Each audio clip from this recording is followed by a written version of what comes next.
there still remains arguably one of the greatest albums ever recorded. And despite all of the madness, all of the trials, all of the cases, all of the medical ups and downs, that will still be seen as his signature achievement. Yeah, Robert, we've just had reaction in on the TMZ website from Quincy Jones, who produced that legendary Thriller album you were just mentioning there. In his statement, he said, "I'm absolutely devastated at this tragic and unexpected news. For Michael to be taken away from us so suddenly at such a young age, I just don't have the words." He goes on, "Divinity brought our souls together on The Wiz and allowed us to do what we were able to throughout the 80s. To this day, the music we created together on Off the Wall, Thriller and Bad is played in every corner of the world. And the reason for that is because he had it all: talent, grace, professionalism and dedication. He was the consummate entertainer, and his contributions and legacy will be felt upon the world forever. I've lost my little brother today, and part of my soul has gone with him." That statement from Quincy Jones on the TMZ website. Robert, you were talking about the musical legacy there, in particular the Thriller album, which really sent him into superstardom. Millions of those albums sold around the world, but in later years he didn't really produce much music, and he seemed to hark back to the old days very much, didn't he? Well, that's right. I mean, you know, where do you go when you have an album as successful as Thriller? This was 1983. There were 9 songs on it. 6 of those 9 songs became #1 hits for him in the United States. It won 8 Grammys, not just nominated for 8 Grammys, it won 8 Grammys, and it sold 70 million copies worldwide. And for a while, over the past 2 decades, it was the best-selling album of all time. That accolade now goes to the Eagles. But it's still up there. And so, you know, where do you go from there? His next album, Bad, that sold 30 million copies. And if you remember, he tried to replicate the success he had with the Thriller video, directed by John Landis on the Thriller album, by hiring Martin Scorsese to do the video for that title song, Bad. That still sold 30 million copies. But then after that, the slide did become sort of precipitous. You had the album Dangerous, again, still quite successful. It had that black and white single on with that shape-shifting video people will remember.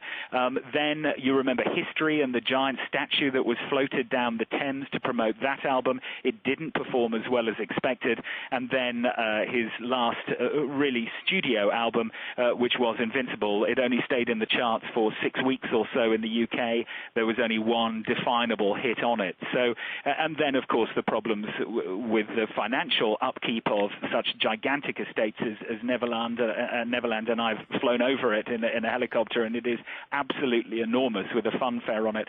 Just the costs of keeping that running and his various homes around the world, as well as various other financial constraints he had on him, because what many of these stars, what you don't know that many of these stars do, they get these money, but out of that they have to pay their retinue. They often have to settle up with their record company, and they tend to borrow on their assets, and that's really what happened to Michael Jackson. He borrowed far more than he had, and so some of the decisions that he was making, you know, sadly towards the end of his life, many people were saying were dictated for financial reasons rather than artistic ones. And again, as Paul Gambaccini was saying there, you know, for a 50-year-old man to sign up to the number of concerts that he did in the UK, even though they sold out, you know, so quickly, you know, was certainly eye-opening. And because of his record of health issues, from skin disorders to this rumored lung condition, again, rumored skin cancer recently, you know, being hospitalized because of a spider bite, collapsing because of exhaustion in the mid-90s, you know, with a medical record like that, taking on such an extraordinary level of commitment in the UK certainly surprised many people who had been following him for years. Robert, thank you for now. Well, we've been getting reaction in from around the world. A couple of minutes ago, our colleagues over at Fox News spoke to Oscar-winning actor Joe Pesci for his reaction. This is what he had to say. Well, you know, his biggest moments for me all the time were just one hit after another one-hit album. He always changed. He reinvented himself a number of times. I mean, with the glove and with the mask and all his little gimmicks and stuff, you know.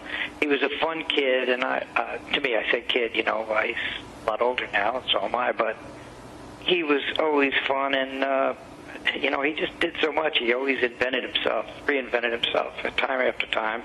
And he certainly was a great entertainer, a great dancer. And, it was great to watch with all that energy. We all wondered how he did it. So maybe he blew his heart up, poor thing, you know. I remember the moonwalk, and I remember everybody trying to do it, and nobody could figure it out. Nobody. Yeah, well, everybody tried, but nobody ever really did any of that. Like Michael, you agree with that, don't you?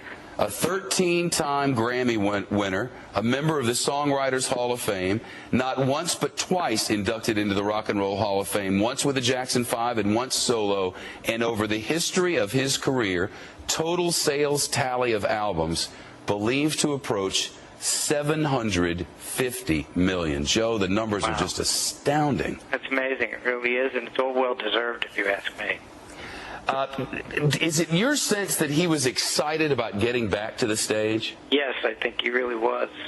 I really think he was. He was, you know, downhearted for a while, and I think he finally got himself up because he always sounded a lot more happy, you know. That was Hollywood actor and friend of Michael Jackson, Joe Pesci, talking to our colleagues in Fox News just a short time ago. Let's get back to Robert now in Washington. Robert, we're just looking at pictures of the scene at UCLA Hospital in Los Angeles, of course, where Michael Jackson was taken earlier this evening. We now know that it's thought, died at home and couldn't be resuscitated.